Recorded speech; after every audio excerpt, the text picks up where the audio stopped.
오늘 행사는 잘 아시다시피 세계유산 등재 추진 연구협력사업 2차 초청 강연회 및 포럼의 형태입니다. 2022년 세계유산 등재 추진 연구협력사업 일환으로 진행되는 이번 행사는 피란 수도기 미 대사관 겸 공보원의 건축적 특성과 기억의 공유를 주제로 합니다. 지난 4월 1차 초청 강연회 및 포럼에서 아미동 비성마을을 주제로 보존 방향과 그리고 피라민들의 삶을 살펴보는 기회를 가진 바 있습니다.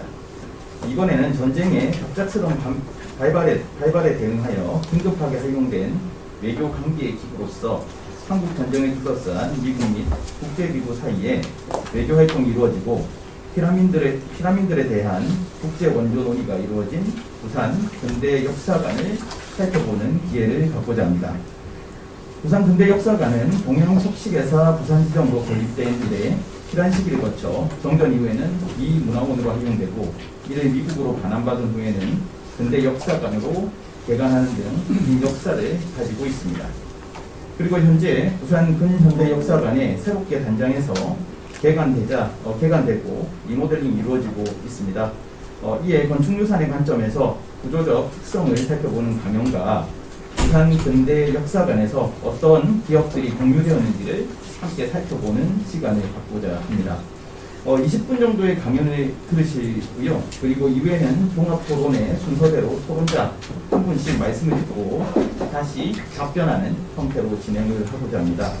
먼저 제1강연은 안재철 동아대 건축학과 교수님께서 기도해 주시겠고, 이 강연은 장경준 실장님께서 요구해 주시겠습니다.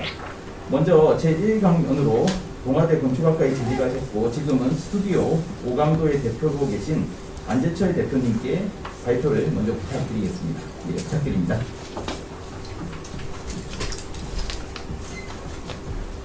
네, 안녕하십니까. 방금 소개받은 안재철이라고 합니다. 제가 이제 처음에 강연 의뢰를 받고 강연을 수락을 했습니다만 뒤에 이제 포스터를 보고 건축적 특성의 포스터가 아마 돼 있고 이제 제 강연은 이제 구조적 특성인데, 사실은 이제 건축적 특성보다는 이제 저희 구조적 특성이라는 것은 이제 건물이 뭐 힘을 받는 체계를 말하는 거기 때문에 약간 그 범위가 좁을 수도 있습니다. 그래서 제가 고민을 했습니다만은 제가 건축적 특성에 대해서 전반적으로 연구를 하진 않았기 때문에 제가 연구를 한 내용에 대해서 말씀을 드리겠습니다. 근데 역사관은 이제 뭐 부산에 계시는 분들이라면 다들 잘 알고 계시는 오래전부터 본도심의 위치에서 저희들이 많이 접근을 하고 와왔던 건축물입니다. 특히 이제 일제강점기에 지어진 건물로선 드물게 사진에서 보시는 바와 같이 외부의 장식이라든지 이런 것들이 아주 잘 돼 있고, 그 다음에 뭐 근대사뿐만 아니라 저희 현대사에 이르기까지도 제가 뭐 어렸을 때 학교 다닐 때도 막 신문이나 이런 데서 미문화원, 근대역사관에 관련된 뉴스를 접할 수 있을 정도로 근현대사에서 많은 사건과 함께한 건축물입니다. 먼저 간단하게 개요는 여러분들이 뭐 다 잘 알고 계실 것이라고 생각을 합니다. 일단 조선가 건축이라는 일제강점기에 있었던 지금은 지금 건축학회의 전신이 되겠습니다. 건축학회에서 나온 잡지에서 이제 동양측식주식회사 부산 지점의 건축에 대한 소개가 1930년, 1929년에 지어지고 30년에 바로 이제 소개가 실리게 됩니다. 소개가 실리게 되고, 그 당시에는 총 2층의 건물이었습니다. 2층의 건물이었고, 보시는 왼쪽 편에, 도평면적 왼쪽 편에는 중2층, 1층의 층고가 높았기 때문에 중2층이 있었습니다. 있었고, 이제 동양측식주식회사 부산 지점으로 사용이 되었고, 해방 후에는 이제 뭐 미군에 의해서 접수돼서 미군 숙소로도 사용이 되고 미군 문화원으로도 사용이 되었습니다. 그리고 이제 미군 문화원 기능을 수행하던 도중에 뭐 1980년대 반미운동에서는 여러 가지 사건들이 이루어진 경위가 있으며, 그 이후로 2000년 이후로 반환이 되면서 지금은 근대 역사관으로 사용이 되고 있습니다. 그래서 이제 전체적인 당시의 도면을 보시면은, 당시에 이제 동양측식 주식회사에 대한 부분들은 제가 뭐 전공이 아니기 때문에 자세히 알 수는 없지만은 대략적인 평면으로 봤을 때 지금의 은행과 약간 비슷한 규모를 역할을 했던 것으로 알고 있습니다. 그래서 이제 중간에 아주 큰 2층 높이의 큰 층고를 가지고 있는 중앙 영업장이 이렇게 있고 그 위로는 각종 사무실이 있는 이런 식으로 배치가 되어 있고 위에는 중복도식으로 기둥을 사이에 두고 공간들이 배치가 되어 있습니다.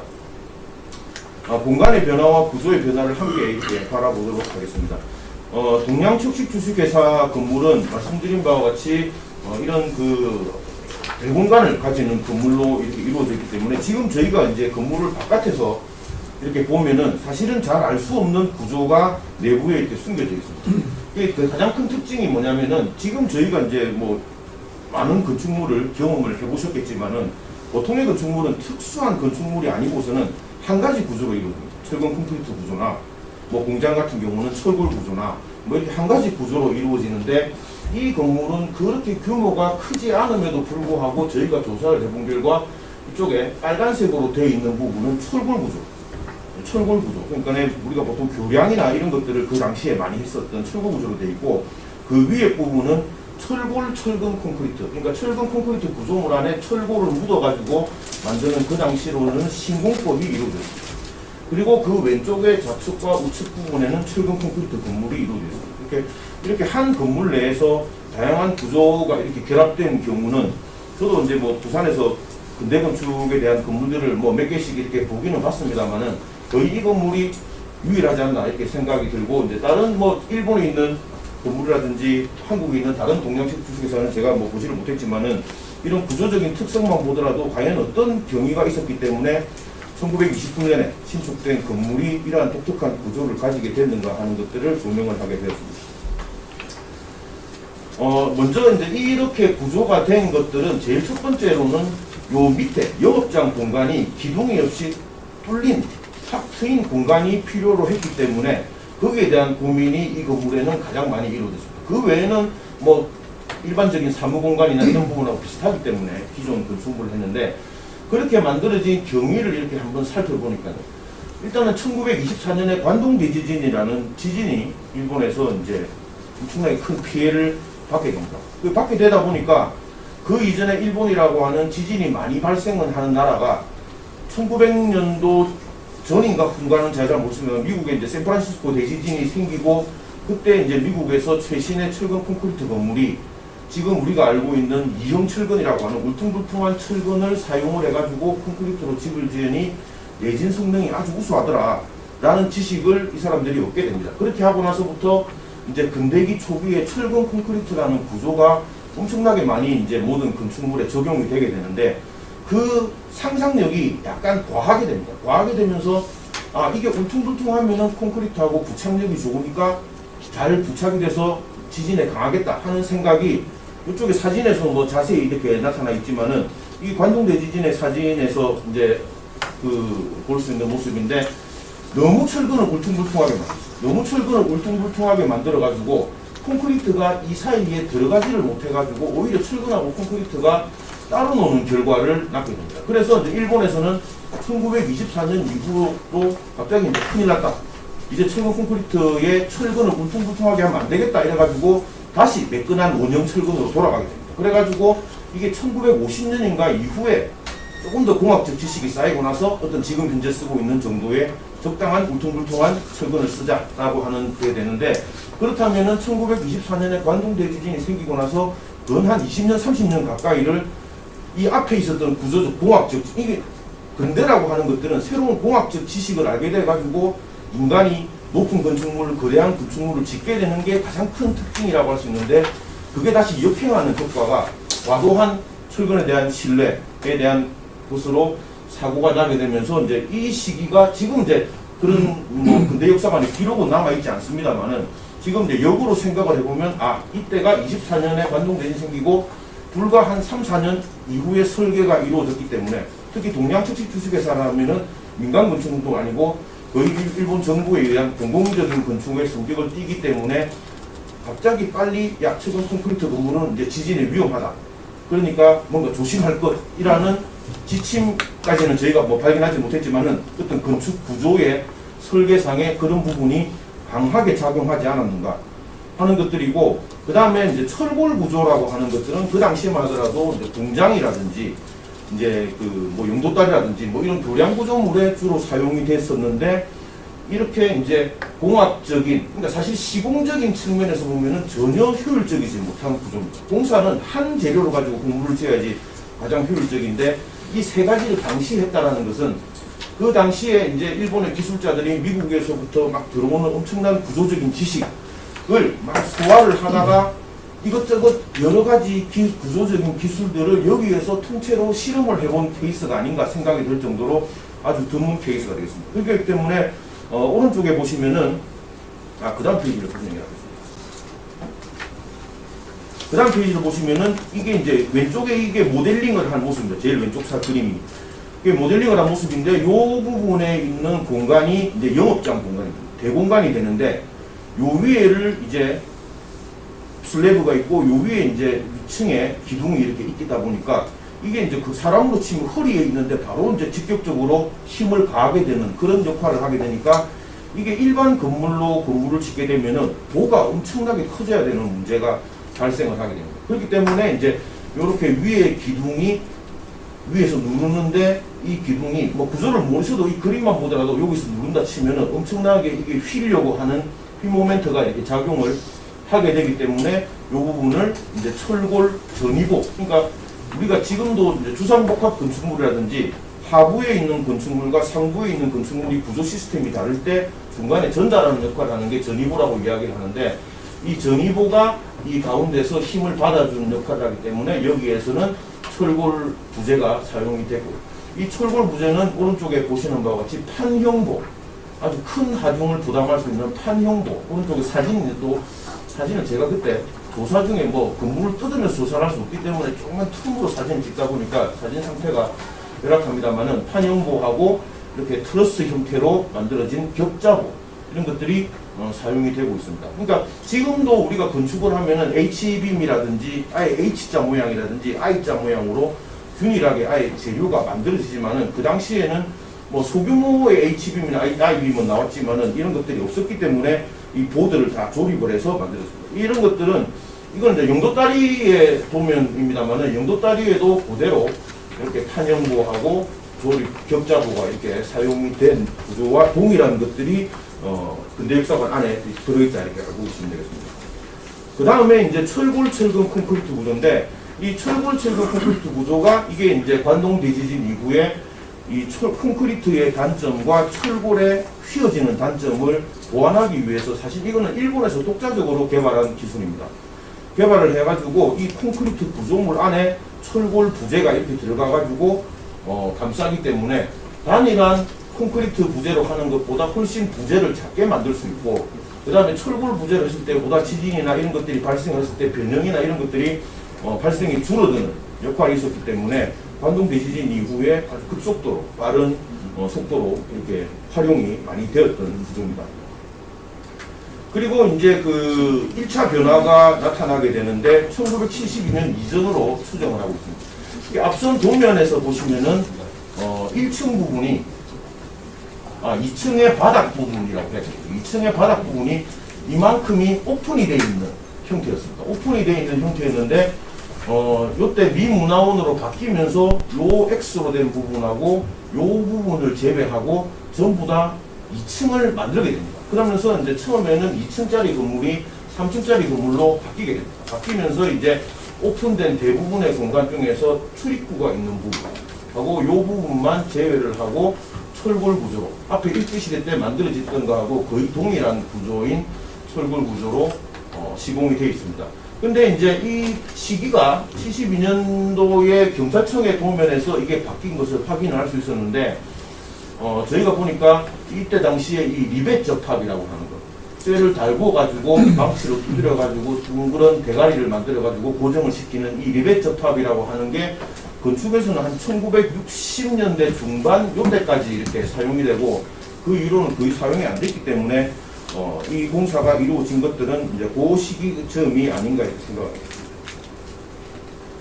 그 다음에 이제 1983년이 되면서 문화 및 집회시설로 이 건축물이 바뀌게 되면서 이 남아있는 오픈된 부분의 마지막 부분까지도 이 부분이 전부 다 이제 2층으로 다 막히게 됩니다. 이때는 이제 H형광이랑 C형광이라든지 이런 구조들이 사용이 됐습니다. 그래서 이제 그 근대역사관의 그 구조적 특성을 정리를 해서 말씀을 드리면은 그 당시에 대규모의 그 공간인 접객 공간의 용도에 맞추기 위해서 근대기에서 구조물에서는 보기 힘든 철근 콘크리트, 철골, 철근 콘크리트 세 개의 구조가 조합돼서 나름 그 당시에 새로운 구조 기술이 막 들여보던 시기에 실험적으로 이렇게 만든 이런 케이스가 되겠습니다. 그리고 이거는 현대적으로 하면은 약간은 조금 오바스러운 부분의 설계도 있습니다. 이 사람이 그 당시에 구조공학자들이 새로운 기술들이 들어오니까 거기에 대해서 이제 해석이 정확하지 않기 때문에 약간은 조금 과다한 설계가 이루어질 수 있지만은 그 당시에 구조공학자가 할 수 있는 가장 최선의 설계가 이루어졌고, 이러한 설계라는 것이 관동대지진이 이후에 많은 근대기에 지어진 새로운 근대 건축물들이 실패를 겪은 경험을 토대로 나온 것들을 통해서 나온 여러 가지 다양한 뭐 어떤 테스트 버전 비슷한 느낌도 저희가 볼 때는 살짝 들었습니다. 그렇기 때문에 현 시점에서 보면은 이거는 뭐 철골이라고 하는 건식공사와 콘크리트라고 하는 습식공사가 동시에 이루어지기 때문에 뭐 시공적인 측면이라든지 뭐 구조적인 측면이라든지 어떤 경제적인 측면에서 어떤 뭐 그렇게 합리적이다라고는 보이지 않지만은 그 당시에 근대기 때 어떠한 기술들의 물결이 이렇게 들어오면서 이 기술들을 어떻게 건축물에 적용을 하면서 새로운 건축물을 구축을 했는가 하는 데서는 지금 사실 근대 건축을 볼 때는 그렇게 기술사적인 측면들은 약간은 경시되는 측면이 있지만은 기술사적인 측면에서도 약간은 가치가 높다 이렇게 생각이 들고 있습니다. 그 다음에 이제 요 앞에 부분까지는 제가 이제 연구를 한 부분이고, 지금부터 이제 이야기하는 부분들은 사실은 뭐 연구 결과라기보다는 하나의 그냥 생각에 가까운 내용입니다.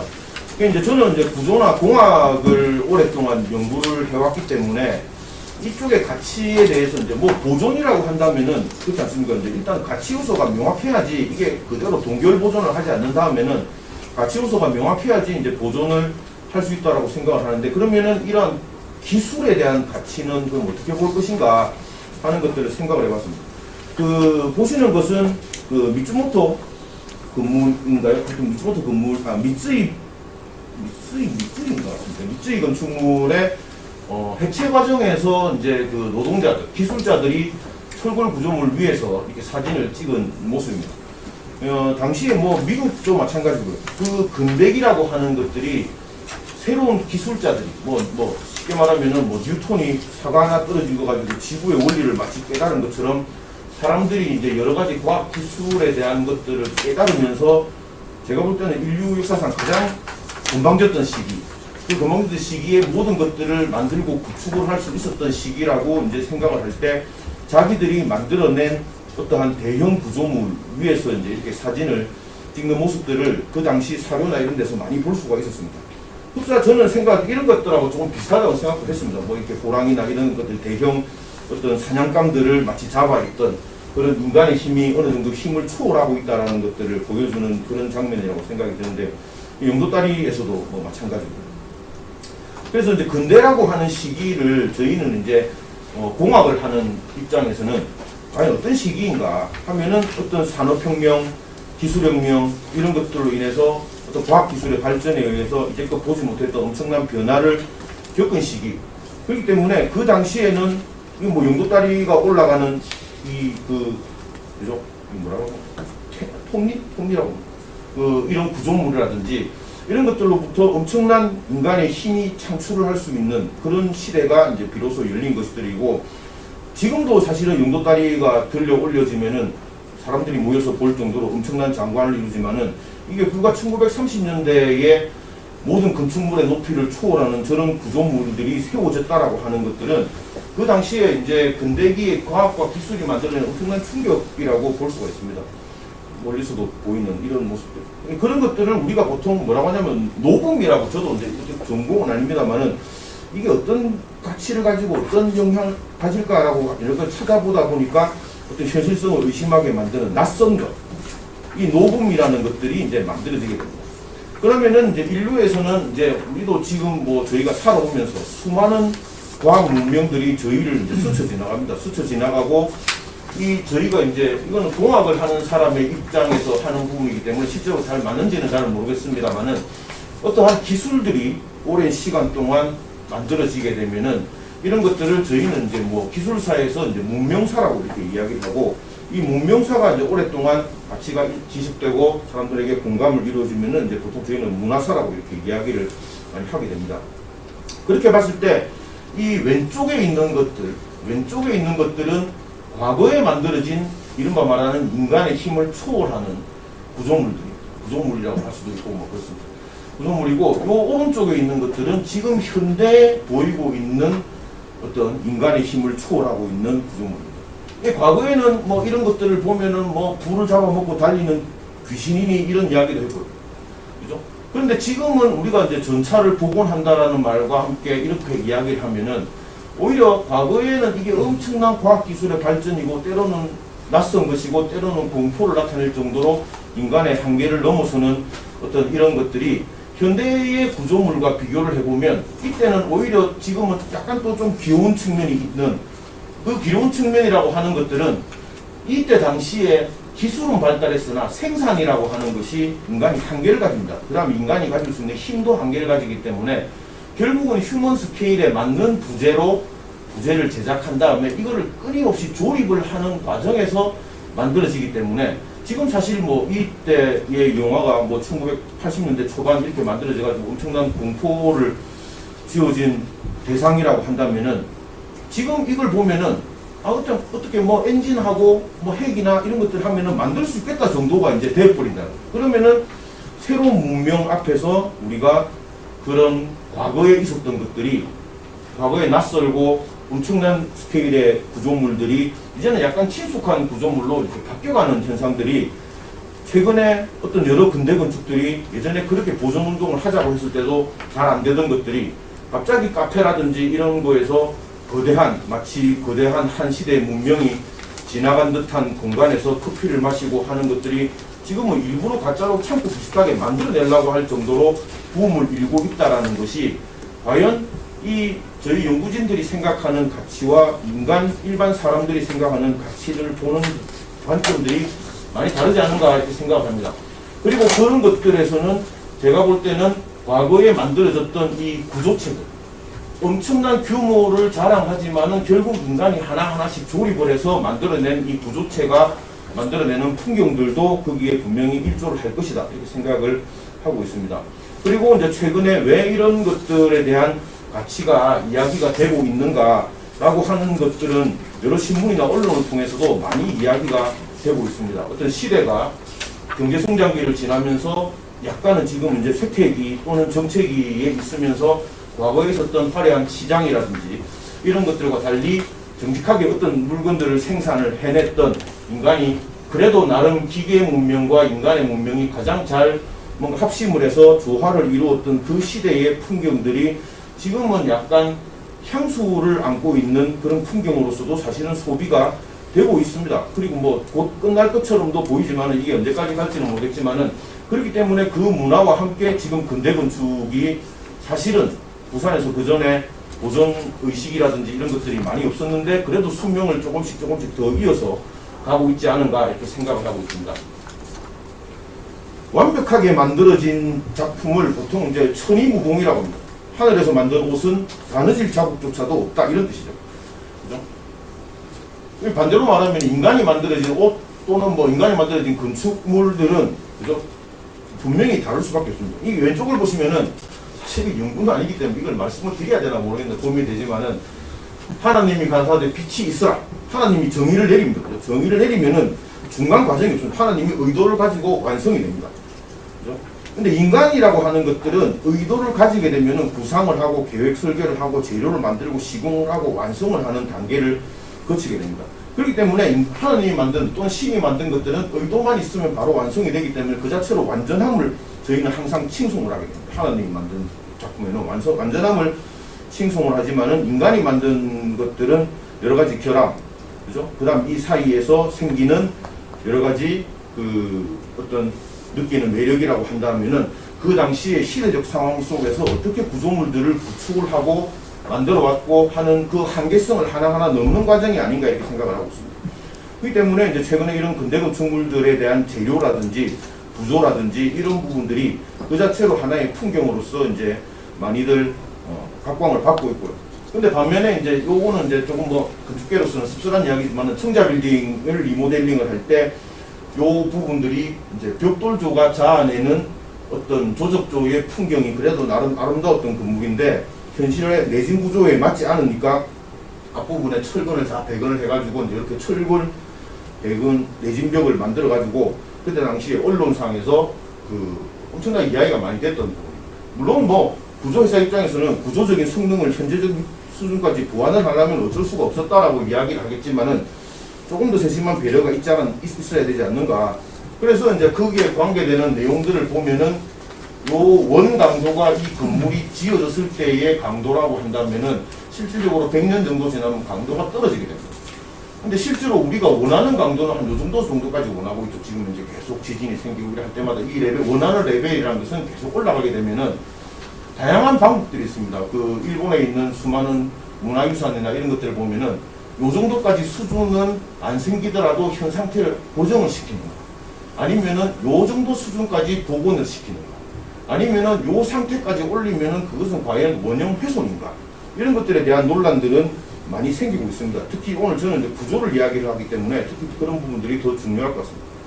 그래서 이제 그 현재 우리나라에서는 이런 건축물들을 어떻게 보존해야 되는가 하는 것들이 정확하게 지침으로 나와 있지는 않습니다. 나와 있지는 않고 때로는 전통문화재처럼 엄청나게 높은 기준으로 때로는 또 대충 막 이렇게 빨리빨리 이렇게 되기도 하는데 그런 것들도 실질적으로 원래보다 오리지널하고 너무 똑같이 하면 오히려 안 된다. 이거는 새롭게 갖다 붙인 것이라는 것을 누가 봐도 알 수 있도록 해라. 라든지 이런 것들에 대해서 이제 우리가 필한유산이든 뭐 근대문화재든 이런 것들을 앞으로 어떻게 보존을 할 때 어떻게 가치가 있는가 하는 것들을 잘 생각을 해야 될 것 같습니다. 사례로 이제 뭐 일본에 있는 똑같은 조적조 건축물의 내진보강인데요. 사실 이거는 내진보강이라고 하지만은 아까 앞에 청자 빌딩에 있었던 콘크리트 벽으로 내진한 거랑 이렇게 쇠띠로 이렇게 내진보강한 거랑 어느 게 더 튼튼합니까 하면은 청자 빌딩이 튼튼합니다. 콘크리트 벽으로 내진을 했기 때문에. 그리고 현재 도쿄에도 훨씬 더 그게 잘 맞을 것입니다. 맞지만은 그것들이 여기서는 요 정도의 쇠띠로 했다라고 하는 것은 요 정도로 했을 때 지진이 나면은 완전히 붕괴가 되고 인명사고가 발생을 하지 않으나 그 원하는 레벨을 우리가 이제 조금 문화재인 경우에 조금 더 세심하게 정할 필요가 있다라는 거예요. 특히 에너지 문제도 점점 시급해지는 문제에서 만약에 뭐 비석마을이나 이런 데를 전부 다 단열재를 넣고 공공적인 건축물을 만들 수는 없는 상황입니다. 그렇기 때문에 현 시대의 건축물의 가치라든지 이런 그 보존해야 될 부분들을 잘 고려를 해서 이루어져야 되지 않나 이렇게 생각합니다. 자, 발표를 마치도록 하겠습니다.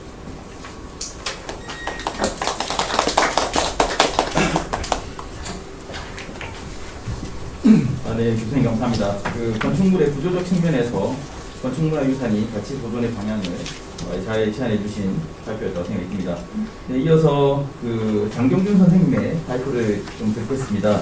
그 장경준 선생님께서는 그 부산 근현대협서관과 부산시립박물관 등에서 학예 연구사로 계셨고요. 그 현재는 재작년 서울에 개관한 국립항공박물관의 전시교육실장으로 계십니다. 예, 그러면 제2 강연을 장경준 실장님께 드리도록 하겠습니다.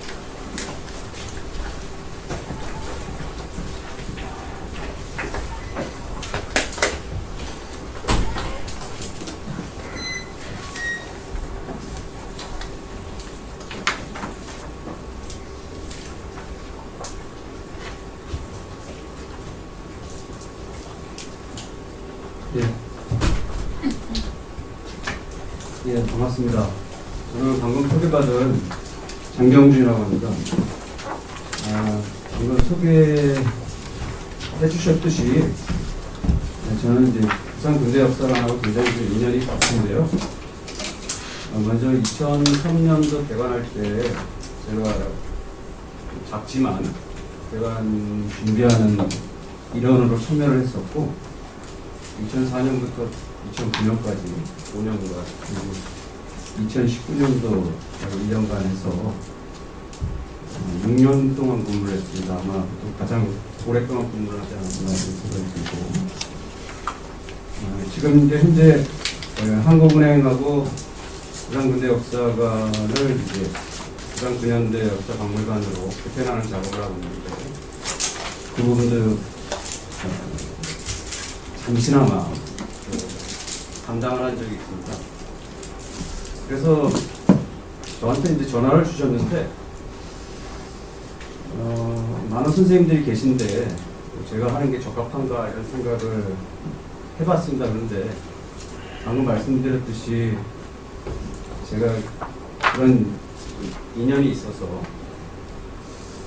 아마도 저에게 전화를 주셨을 때는 그런 운영과 관련된 부분을 어떻게 했으면 좋겠는가 이런 부분들을 아마도 생각하시는 것 같아서 그래서 오늘은 시간이 20분이라고 해서 짧게나마 제가 그동안 생각했던 것들을 간략하게 말씀드리는 걸로 이렇게 진행을 하도록 하겠습니다.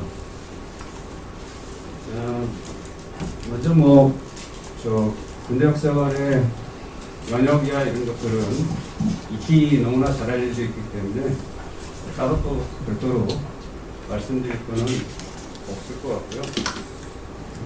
시간이 없으니까 넘기도록 하겠습니다.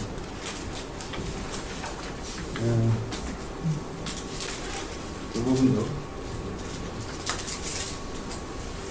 이제 앞으로 이제 지금 변화를 앞두고 있는데요. 부산근대 역사관의 미래를 좀 전망해 보려면은 과거에 어떤 생활들 어떻게 활동을 했는가 하는 부분들을 좀 정리를 해봤습니다. 그래서 그동안 참 2003년에 개관을 해서 2020년에 폐관을 한 걸로 알고 있는데 굉장히 좀 숨가쁘게 달려오고 작은 예산과 그리고 작은 인원으로 여러 가지 활동들을 했던 것 같습니다. 그래서 전시, 교육 이런 것들을 좀 많이 했던 것 같은데요. 여기 보시듯이 이제 매년 1회 이상 기획전들을 개최를 해왔고 또 유사한 이제 근현대 역사 박물관들 국내에 있는 물론 박물관입니다만 그런 박물관들과의 교류 전시도 좀 많이 활발하게 했던 것 같습니다. 기타 이제 대중성을 높이기 위한 사진전 이런 것들도 개최를 해서 많은 관람객들이 부산의 근현대 역사를 한번 경험해 볼 수 있는 공간으로 만들려고 많은 노력을 했던 것 같습니다. 기타 근현대 역사 자료들 이런 것들을 연구자들에게 제공하는 그런 사업들도 꾸준히 펼쳐왔었고요. 그 다음에 세미나, 그 다음에 추천 강연회, 근현대사 강의자, 답사, 여러 가지 기타 이제 사회교육들을 진행하면서 대중과의 접점들을 조금씩 확대해 왔다고 생각합니다. 그러나 이제 제가 이제 앞으로 이제 부산 근대 역사관이 지금 이제 한국은행과 같이 연동되면서 이제 전시의 기능들을 많은 부분들을 한국은행으로 이제 이관하게 되는데요. 이제 그럼 과연 지금 현재 있는 부산 근대 역사관 건물은 어떻게 활용되면 더 좋을까? 그래서 이제 부산 근대 역사관 건물이 가지고 있는 물론 이제 일제 시기 때 동양적 주식회사로 사용됐지만 해방 이후에는 이제 아메리칸 센터로 남아있는 건물인데 피난수도 부산의 중요한 문화유산으로서의 가치를 더욱더 살리기 위해서는 그 공간들을 어떻게 활용하는 것이 좋고 운영하는 것이 좋을까 이런 생각들을 짤막하게 해봤습니다. 그래서 그 부분들을 한번 말씀드릴까 싶습니다. 먼저 이제 다들 생각하시는 부분들이긴 한데요. 지금 현재 제가 그 부산근대 역사관을 지금 이제 변화할 때 생각했던 게 사실은 전시의 기능들을 지금 한국은행으로 상당 부분을 이관하기 때문에 현재 남아있는 부산 근대 역사관은 아카이브 이런 것들로 연출하면 좋겠다 이런 생각을 했었습니다. 그래서 지금 현재 뭐 어떻게 진행되고 있는지 정확히 알 수는 없지만 아마도 제가 생각했던 대로 비슷하게 진행이 돼가고 있는 것 같긴 합니다. 그래서 아마도 1층과 2층을 아마 공간을 트는 것 같고요. 커서 라키브용 형태로 연출을 하려고 하는 걸로 알고 있는데 그거와 관련해서 사실은 제가 생각했던 부분들은 현재 남아있는 건물들은 아카이브로 활용하면 좋겠다 이런 생각을 했습니다. 그래서 특히 이제 미국문화원 관련된 자료들을 좀 집중적으로 수집할 필요가 있지 않느냐 이런 생각을 해봤습니다. 앞서 이제 제가 있을 때 그리고 해관되기 전까지의 활동들을 주로 살펴보시면 아시겠지만 대부분이 다 해방 이전에 집중되어 있습니다. 그리고 모든 전시들이나 이런 것들이 그리고 주로 전시의 테마도 일제 강점기 쪽에 많이 맞춰져 있지 해방 이후에 와 관련된 특히 미국과 관련된 그런 전시들이나 자료 수집 이런 것들은 매우 좀 부족하지 않았나 이런 생각을 반성도 했는데요. 당시로서는 여러 가지 이제 제 변명이기도 합니다만 여러 가지 이유가 있습니다만 어떻게 보면은 이제 건물이 갖고 있는 두 가지 키워드 동양식 주식회사와 이 아메리칸 센터라고 하는 두 가지 키워드 중에 하나의 키워드는 우리가 스스로 너무 외면해 왔지 않나 이런 생각을 스스로 이제 반성을 많이 했습니다. 그래서 앞으로는 좀 더 미국 문화원 관련된 해방 이후에 관련된 자료들을 좀 더 수집을 했으면 좋겠다 이런 생각을 해봤습니다. 특히 이제 요새는 잘 아시겠지만 이제 외국에 소장되어 있는 자료들도 예전에 비해서는 뭐 이렇게 많이 조사할 수도 있고 수집할 수도 있기 때문에 좀 더 관심을 갖는다면은 해외에 있는 미국 자료들을 더 많이 확보할 수 있지 않을까 이런 생각이 들고요. 그런 자료들을 이제 단순히 쌓아두는 것이 아니라 좀 데이터를 만들어서 어떤 그런 요새 디지털 기반에 맞춰서 그런 데이터를 가공할 수 있게끔 그리고 또 쉽게 접근해서 연구자들이 활용할 수 있게끔 해주시면 더욱더 좋지 않을까 이런 생각이 들고 국내외에 이제 여러 학회들이 있습니다. 여러 학회의 활동들 그리고 학회에 소속된 여러 연구자분들도 계시니까 그런 연구자분들의 도움을 좀 받아서 사업을 진행하는 것도 좋은 방법이 되지 않을까 이런 생각이 들어요. 실제 이제 지금 제가 있는 곳에서는 연구자들에게 이제 연구비를 지원하는 사업들 이런 것들을 하고 있거든요. 그래서 좀 더 연구 활성화를 할 수 있게끔 관심을 가져주면 더 좋지 않을까 이런 생각이 들고요. 특히 이제 한 가지 더 이제 말씀드리고 싶은 거는 아무래도 현대사 전공자가 좀 있어야 되지 않을까 이런 생각이 듭니다. 인력이 굉장히 중요한데 현재까지 인력 채용을 보면은 여러 가지 사정이 있습니다만 너무 경직돼 있지 않냐 이런 생각이 들어요. 그래서 딱 필요한 인력을 그때 이제 채용하지 못하는 그런 부분들이 있어서 조금 더 유연하게 해서 인력을 좀 확보하는 게 필요하지 않을까 이런 생각이 들고요. 전시하고 교육도 될 수 있으면은 해방 이후 쪽에 이제 저 비중을 좀 늘려가야 되지 않을까 이런 생각이 듭니다. 미국과 관련된 전시, 미국에 대한 이제 인식이나 시선이 좀 상당 부분 엇갈리거나 대립되는 측면도 있지만, 어쨌거나 팩트에 기반해서 여러 가지 다양한 전시 요소들을 찾을 수 있을 것 같거든요. 그래서 그런 전시를 기획할 필요도 있겠다.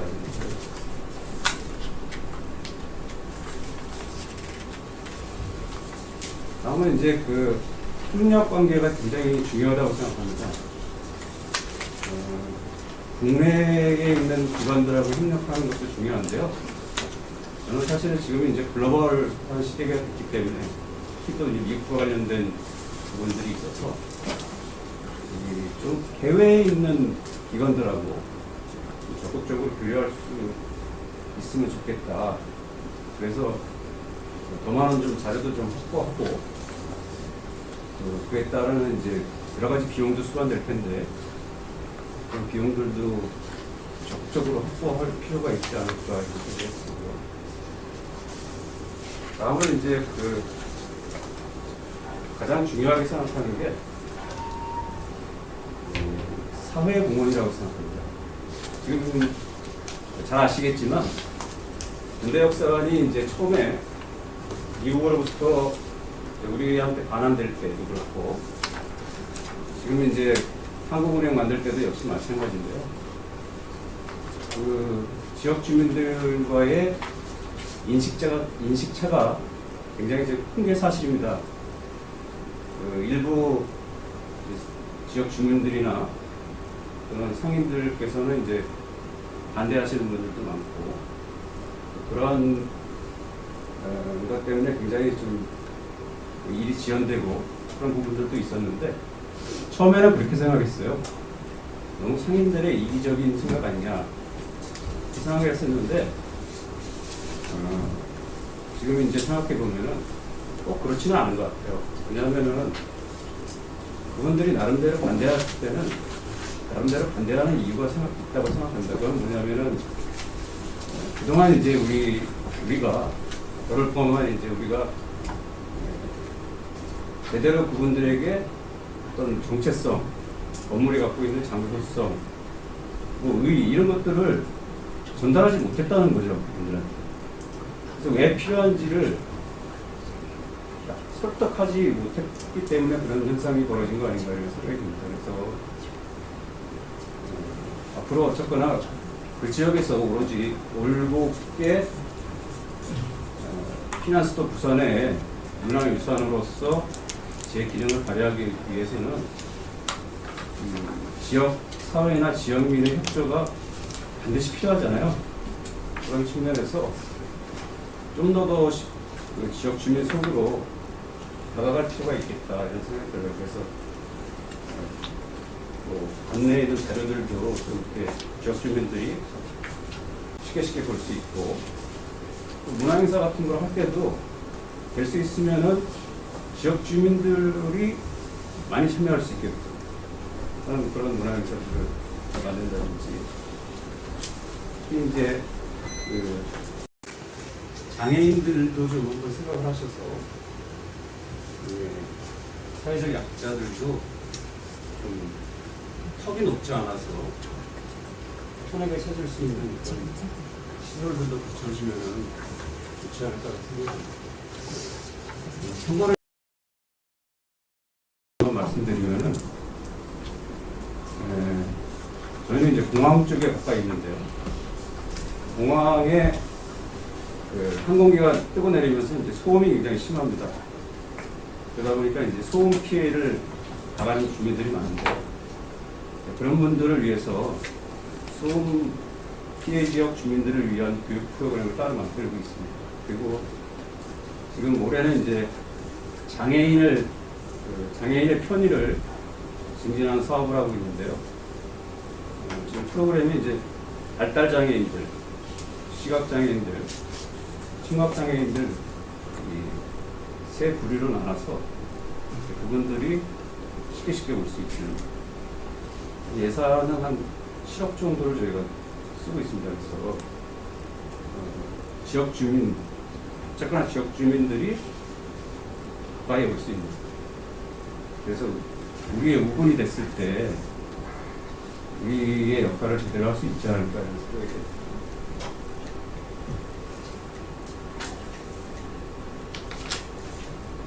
뭐 어쨌거나 저는 이제 그 부산 근대 역사관이 지금 이제 한참 일이 진행되고 있지만 부산을 대표하는 근현대사 아카이브 센터가 될 거라고 확신하고 있습니다. 그래서 어쨌거나 성공적으로 개관을 하셔서 아까 말씀드렸듯이 연구가 활성화될 수 있는데 특히 이제 피난수도 시기 미국과의 관련 외교사, 문화사 이런 것들에 대표할 수 있는 연구기관이 됐으면 좋겠습니다. 그리고 이제 이건 뭐 제 사견입니다만 부산 시사편찬위원회 같은 것도 이전을 하게 되면은 부산학 중심 센터의 기능도 아울러 수행할 수 있지 않을까 해서 들고요.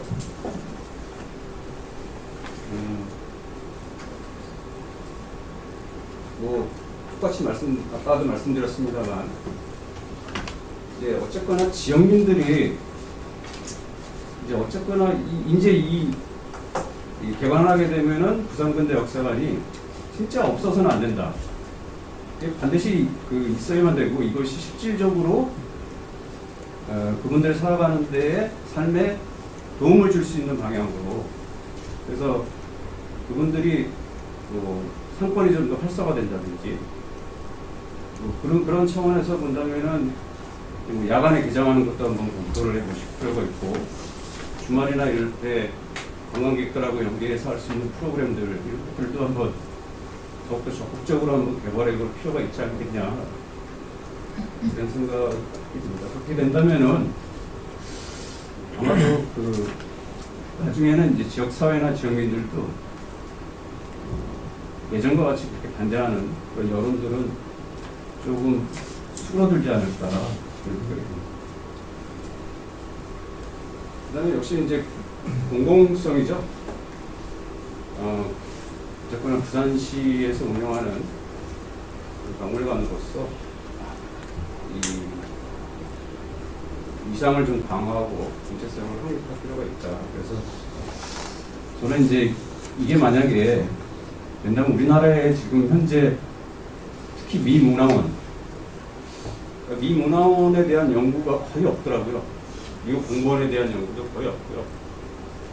이제 나와 있는 연구가 이제 미국의 문화 전파의 어떤 최전선으로서의 미문화원의 역할 이 정도밖에 나와 있지 않는데 저는 사실은 그거는 너무 미국 위주에서 연구가 이루어지지 않나 그동안 이런 생각을 하거든요.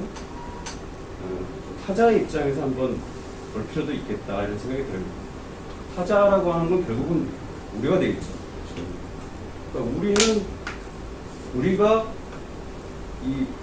그동안 이 아메리카 센터 이것들을 어떻게 인식을 했고 또 그로부터 어떤 영향을 받았고 우리 삶에 어떻게 영향을 받았는지 우리 입장에서 대한 그런 연구는 거의 없는 것 같습니다. 그래서 그런 쪽에서 그래서 이 아메리칸 센터가 사실은 이제 우리 역사 속으로 끌어들여야 되는 거죠. 우리 주체적에서 그렇게 될 수 있으면은 굉장히 훌륭한 공간이 되지 않을까 이런 생각이. 굉장히 좀 추상적인 이야기이긴 한데요. 아마도 여러 선생님들께서 더 좋은 방법들을 고민하시리라고 생각합니다. 아마 이제 일선에서 담당하는 사람으로서 상당히 지금 말은 굉장히 쉽게 했습니다만 실질적으로 구체적으로 상당히 구체화하기는 상당히 어려운 부분들이 있죠.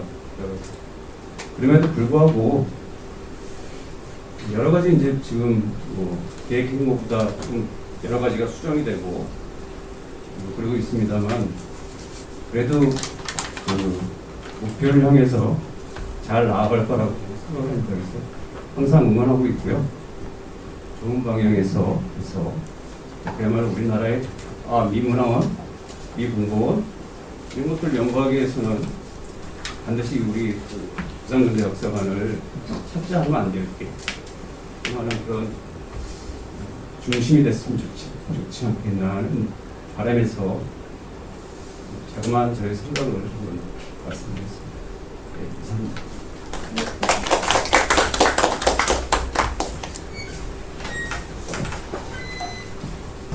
네, 감사합니다. 피난수도 유산으로서 부산 근현대 역사관의 가치 있는 활용을 위한 운영상의 과제와 그 전망을 시장에 주신 발표였습니다. 감사합니다. 그럼 지금부터 두 분의 발표에 관한 네 분의 토론 시간을 좀 갖도록 하겠습니다. 토론은 현재 앉아있는 자리에서 해주시면 됩니다. 오늘 강연의 토론을 위해서 네 분께서 바쁘신 중에도 자리에 함께 해주셨습니다. 간략하게 먼저 소개를 해드리겠습니다. 네 분은 이제 건축학, 그리고 역사학, 그리고 전시 학예 분야에서 깊은 내공을 지닌 분들입니다. 카이스트 인문사회과학부의 배성만 선생님, 그리고 부산대 건축학과의 유대우 교수님, 그리고 동아대 사회과학 전성현 교수님, 그리고 부산시청 근현대 역사 운영팀의 하병엄 팀장님을 모셨습니다. 예, 토론은 행사 안내에 소개된 순서대로 말씀을 듣도록 하겠습니다.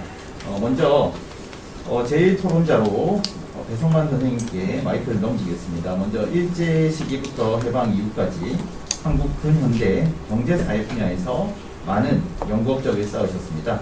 배성만 선생님 토론 부탁드리겠습니다.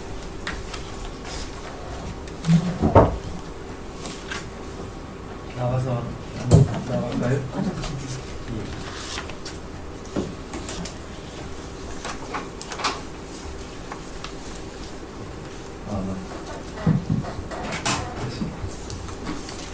예, 소개받은 배성만입니다. 카이스트에서 현재 강사로 있고, 제가 여기 온 이유는 아마도 저도 부산 관련 연구들을 했고, 또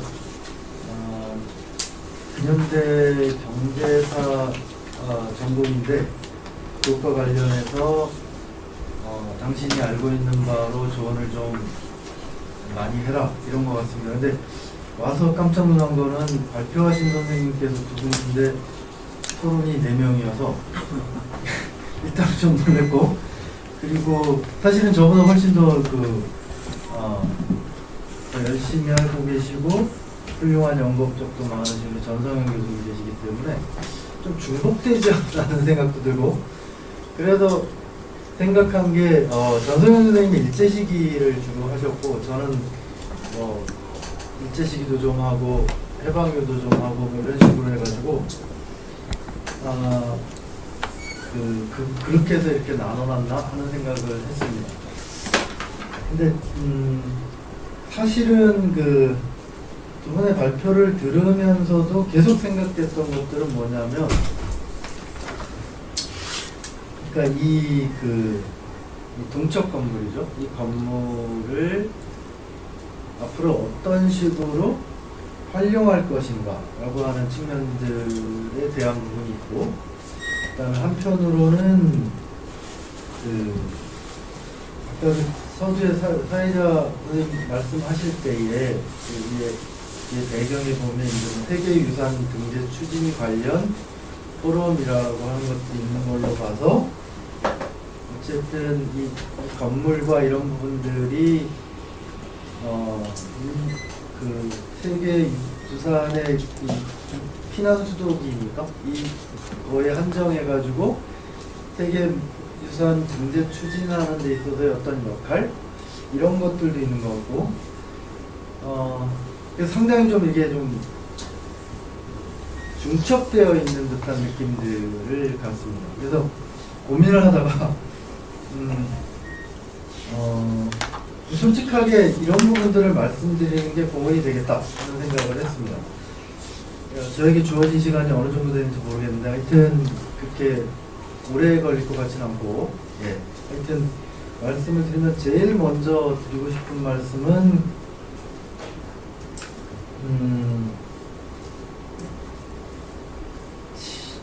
두 가지 키워드가 있는 거죠. 그러니까 부산이라는 곳 자체도 그렇고 이 동척 건물이 갖고 있는 상징성도 그런데 결국 일본과 미국이지 않습니까? 20세기 전반기의 일본, 20세기 후반기의 미국. 그리고 이 일본과 미국이라는 키워드는 다 정반대의 대칭적인 의견들로 대립되고 있는 키워드거든요. 그러니까 근대화 식민지. 되게 인상적이었던 건 우리 안재철 교수님 말씀하실 때에 일제 시기의 건물 얘기를 하면서 단 한 번도 식민지라는 말을 쓰시지 않았어요. 그러니까 계속 근대 기술, 테크닉 이런 얘기를 하셨거든요. 그러니까 엔지니어적인 측면에서 기술적인 측면에서 보면은 그렇게 볼 수 있겠다. 라고 하는 생각이 들고 반면 저 같은 역사학자 입장에서 보면 식민지에 조금 더 방점이 갈 수 있는 측면이 있고 해방 이후도 미군도 마찬가지죠. 그러니까 미국이 우리한테 아름다운 국가인가 제국주의인가. 그러니까 미 문화원의 방화 사건도 있었지 않습니까? 그러니까 그러면 미 공보관이나 문화원으로서의 활동 자체를 어떤 좋은 이미지만 있는 것들은 그것을 우리나라 내국인에서 불을 질렀다는 이미지도 같이 어떻게 전시할 것인가. 그러니까 저는 이거 자체가 도전이자 대단히 흥미로운 점이 아닌가. 제가 직접 담당할 것이 아니기 때문에 이렇게 신나게 말씀드리는지는 모르겠는데 아직 해결이 안 됐습니다. 그러니까 난 부산이 그런 걸 해결할 아주 굉장히 그 적임이 되는 곳이라고 생각해요. 그러니까 일본이 세웠던 도시고 사실은 식민지에 거기서부터 시작되는 곳이기도 하고 근대가 빨랐던 곳이기도 하고 식민이 빨랐던 곳이기도 하고 미국과의 관련해서 원조 물자가 대부분 부산항으로 들어왔고 이런 거 생각해 보면 근데 문제는 이걸 어떻게 잘 조합해서 정리할 것인가라고 하는 것들에 대해서 각 계층에 있는 분들이 머리를 맞대야 되지 않을까 하는 생각들. 저도 좀 추상적으로 갈 수밖에 없다는 생각은 드는데 근데 되지 않을까 하는 생각이 들거든요. 그게 왜냐면 우리 역사니까 우리 근현대사의 역사가 그렇지 않습니까? 일본이 그 세계유산 산업시설 등재할 때 내지는 할 때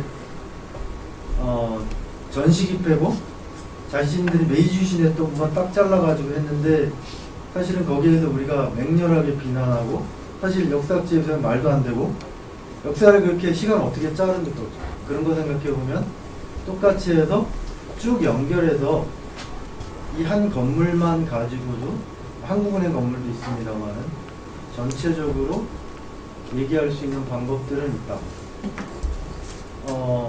사실 우리가 받아들인 게 식민지 속에서 근대를 받아들인 것이고 그 속에서는 틀림없이 왜곡이 있었고 이런 것들을 그냥 밝히면 되는 거죠.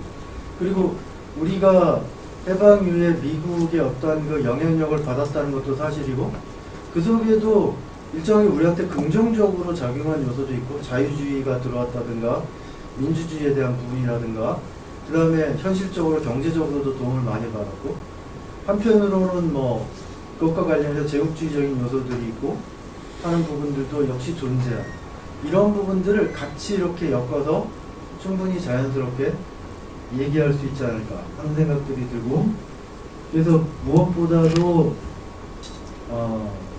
마지막으로 제안드리고 싶은 것들은 어떤 부분이든 다 같이 썼으면 좋겠다.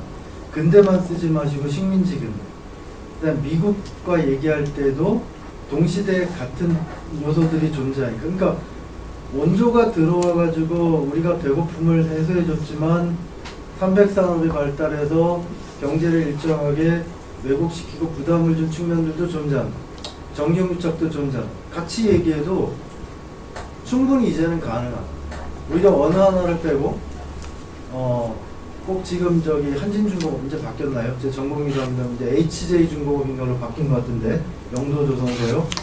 홈페이지에 들어가면 우리가 근대 조선산업의 뭐 1세대다라는 얘기는 써놓지만 일본 사람이 만든 공장이라는 홈페이지 어디를 찾아봐도 없습니다. 같이 써도 저는 된다고 생각합니다. 이제 국민들이 다 알거든요. 아니면 후손들한테 숨기려고 하시는 의도는 아니잖아요. 그런 걸 본다면 충분히 같이 하고 그걸 가지고 대화하고 얘기할 수 있는 것이다. 언제나 그냥 이렇게 딱 이분법으로 나눠서 그렇게 얘기하면 너 이상한가 이렇게 얘기하는 수준은 이제 우리도 어느 정도 지나지 않았나 이런 생각이 들어서 그 생각이 일단 제일 많이 들었습니다. 사실은 미천이 떨어지긴 했는데요. 굉장히 좀 궁금한 거 하나로 저기 어쨌든 하영범 선생님 나와 계시고 하기 때문에 나중에 말씀을 드릴 수 있을 것 같아서 사실은 그 동척 건물과 한국은행 건물 앞에서 부산 근현대 역사관을 만드신다고 얼뜻 그 앞에서 말씀을 들은 것 같은데 그 근현대 역사관에 이 어떤 구상으로 만들어지는지는 대단히 궁금해서 나중에 혹시 좀 들을 수 있지 않으면 좋겠다. 지금 구상하시는 말을 그런 생각이 들었고 마지막으로 한 가지 동척 건물을 앞으로 어떻게 쓸 것인가 했었을 때 저는 장경준 선생님께서 말씀하신 거에 전적으로 동의하면서도 추가로 하나 더 뭐냐면 그 속에서 어떤 막 그냥 들어와서 뭔가 보는 게 아니고 그 속에서 뭔가를 할 수 있는 공간들로 뭔가를 꾸미면 좋지 않을까. 그렇다고 뭐 어린이들 들어와서 뭐 그런 뭐 체험 이런 거 박물관에서 그런 게 아니고요. 어쨌든 그 시대를 할 수 있는 그래서 아까 그 저도 2003년도 개관할 때 그 어쨌든 일정하게 돈 많이는 아니고 조금밖에 안 들었습니다만 했었을 때 그 2층에 그 뭐 이렇게 앉아서 보고 모형하고 거기 앉아있고 했는데 그거에 대해서 논란이 굉장히 많았지만 결과적으로는 거기가 가장 반응이 사실은 좋았던 측면들이 있거든요. 그래서 그런 것들을 이제는 말씀하신 것 같이 해방 이후에 미국이 사용하던 시설까지 하는 그 시기까지를 포함해서 어떻게 만들 수 있을까 그런 것들도 좀 같이 고민을 하면 좋지 않을까 이런 생각을 일단 해봤습니다. 중구난방 얘기가 되었는데 어쨌든 이 정도로 제 얘기는 마치도록 하겠습니다. 네. 예, 감사합니다. 그 이어지는 그 토론을 계속하도록 하겠습니다. 그리고 참고로 토론 시간을 저희가 10분으로 정해놨습니다. 그래서 10분 정확하게 지켜주셨습니다. 감사합니다. 다음은 이제 부산대건 추각과의 이재호 교수님의 토론 말씀을 듣겠습니다.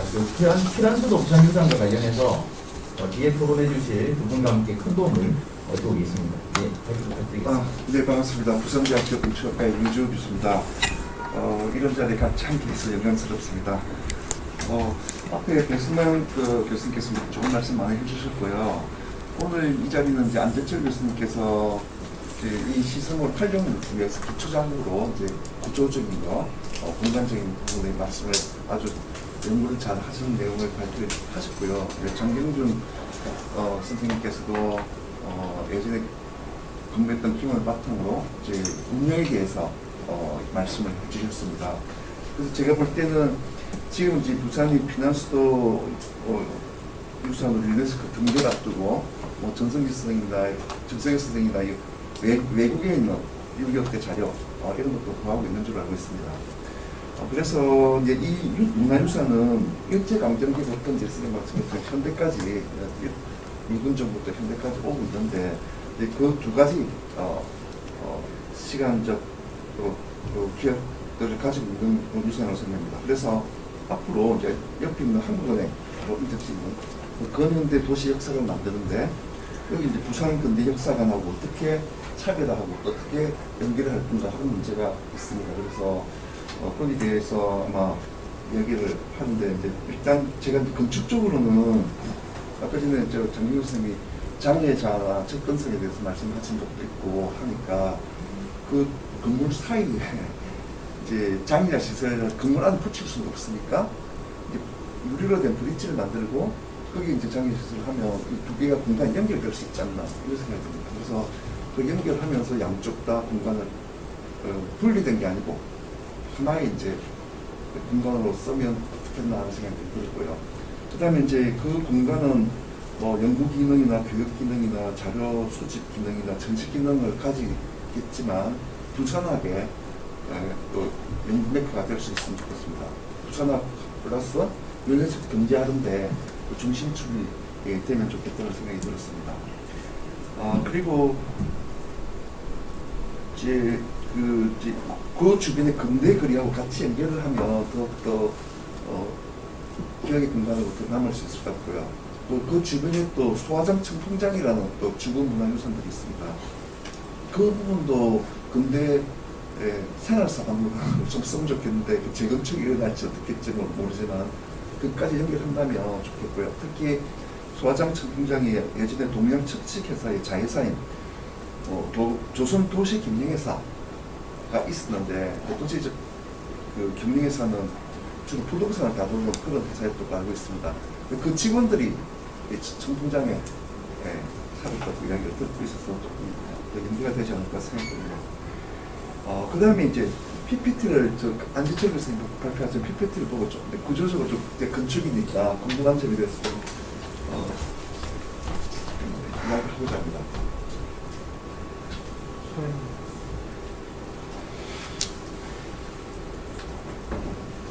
거기가 도와주시면 좋겠는데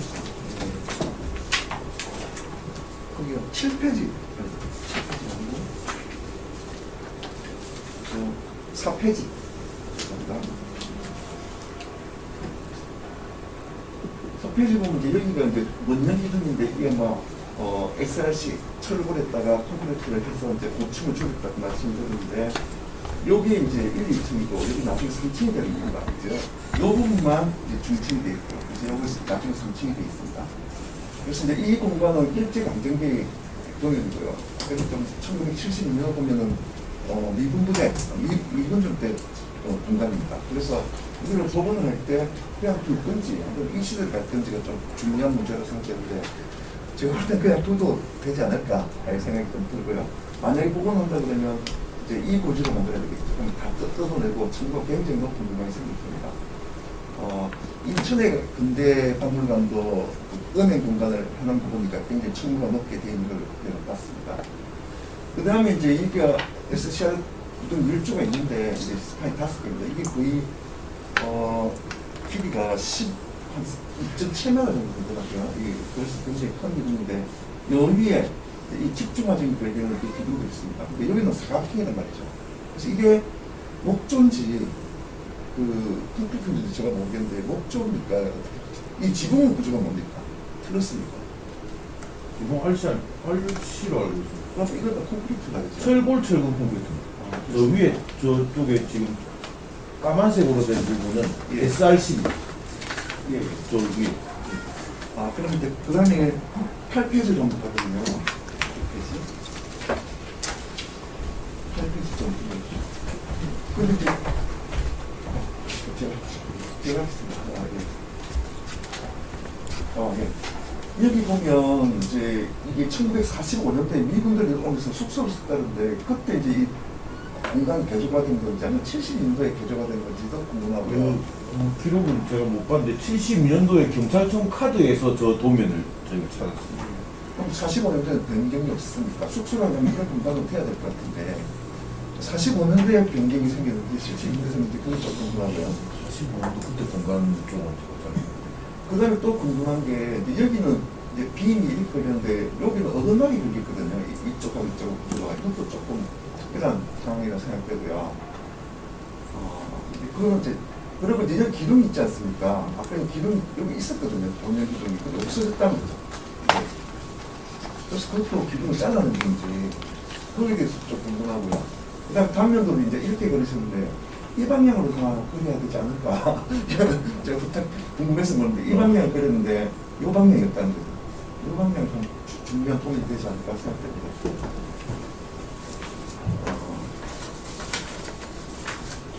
그리고 이제 이 건물을 아까 전에 이 건물을 어디서 짓는지 잘 모르겠는데 아마 미쓰이 근처에서는 아니죠. 이제 이건 다른 건물이죠. 미쓰이 같은 미쓰이 미쓰이 쪽 아니면 미쓰이 저기 신미즈궁이라고. 아, 신이지. 요 밑에 보면 아, 저기에 그 이 뭐지?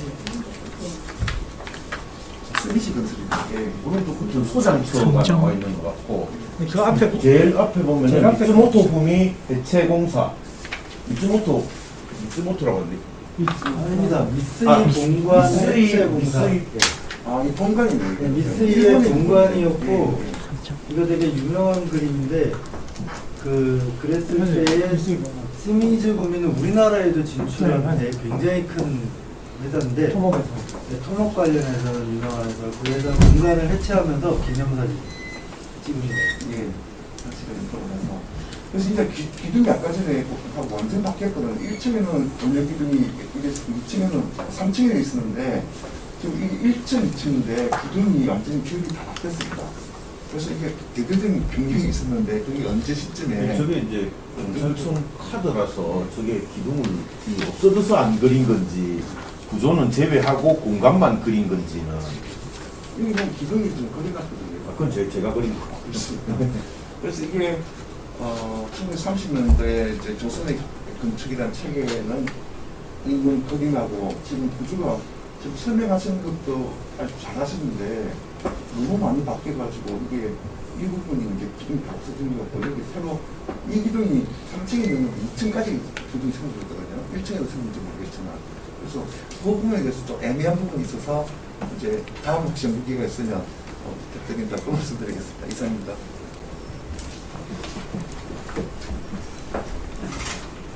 네, 감사합니다. 뭐 추가로 답변해 주실 시간 있으면 나중에 그 토론 답변 시간에 부탁을 드리겠습니다. 그 다음은 동아대 사회학과 전성현 교수님 토론 시간을 갖도록 하겠습니다. 피라미드를 직접 다루고 있는 연구자가 많지 않은데요. 최근까지도 가장 활발한 연구업적을 쌓고 계십니다. 토론 잘 부탁드리겠습니다. 여기 전성현 두 분 선생님 발표 잘 들었고 기본적으로 저는 두 분 선생님이 워낙 이 영역에서는 경험들을 많이 가지고 계셔가지고 실제로 우리가 이때까지 생각하지 못했던 부분에 대한 이야기들이 포함된 발표를 해주셔서 굉장히 고무적이고 인상적이라고 생각합니다. 특히 그 안재철 선생님 발표, 저는 개인적으로 지금 그 근대 이른바 근대 유산과 관련, 특히 근대 건축물과 관련해서는 건축학을 전공하시는 분들이 최고의 장점을 가지고 있다고 생각을 했었어요, 예전에는. 근데 안재철 선생님의 작업을 보면서 처음에는 구조를 왜 보지, 재료를 왜 보지 이런 생각을 굉장히 많이 했어요, 무식하게.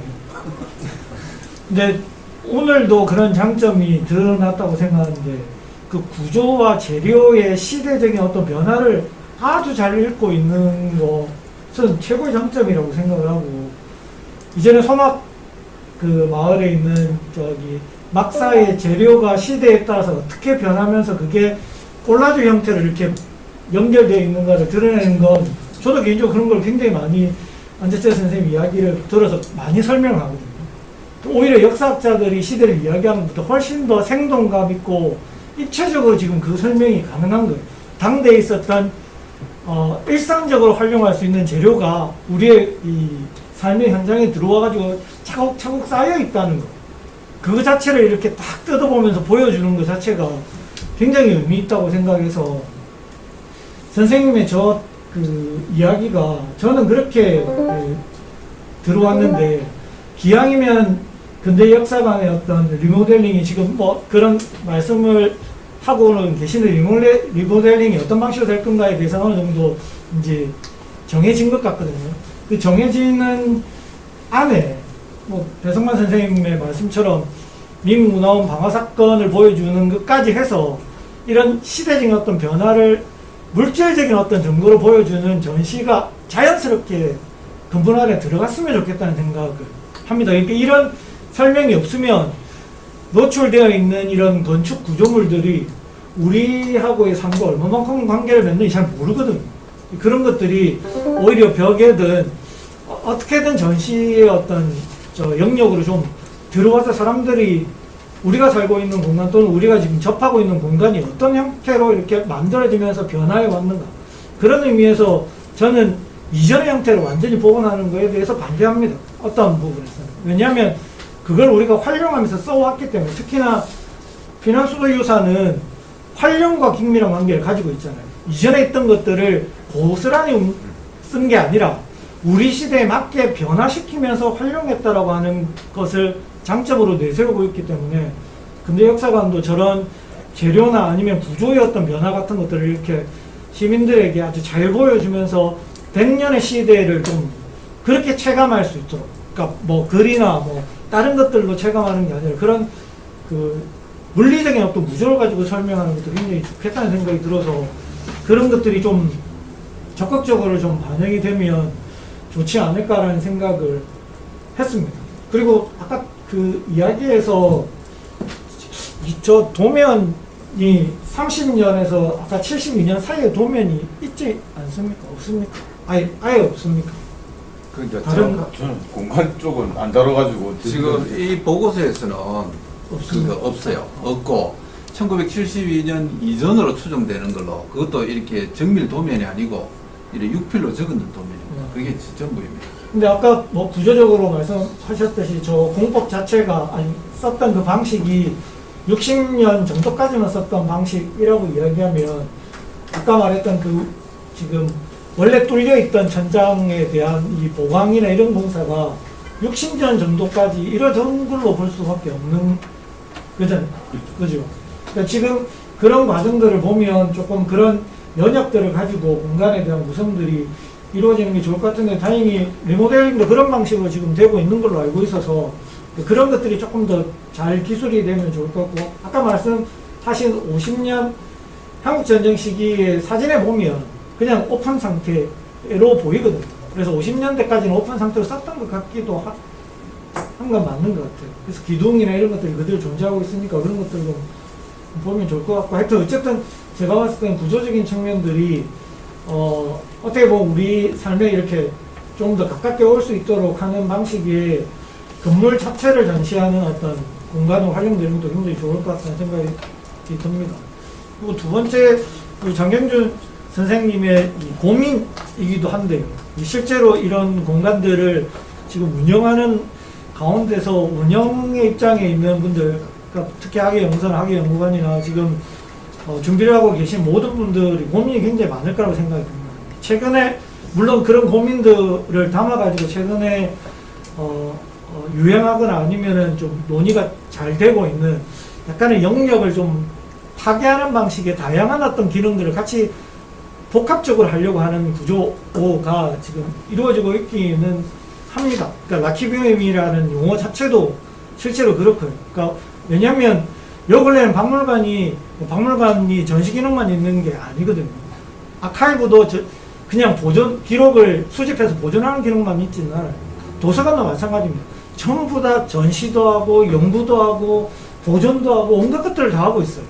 그러니까 서로 지금 제가 봤을 때는 경쟁적인 측면이 있긴 한데 그게 시대적인 흐름인 것 같습니다. 그래서 라키비움이라든지 영역을 파괴하는 방식의 어떤 것들이 지금 존재하고 있는데 개인적으로 부산 근현대 역사관은 전국에서 어떻게 보면 물론 그런 형태들이 이루어지기는 하지만 그걸 좀 종합적으로 보여줄 수 있는 아주 좋은 시도라고 생각이 들거든요.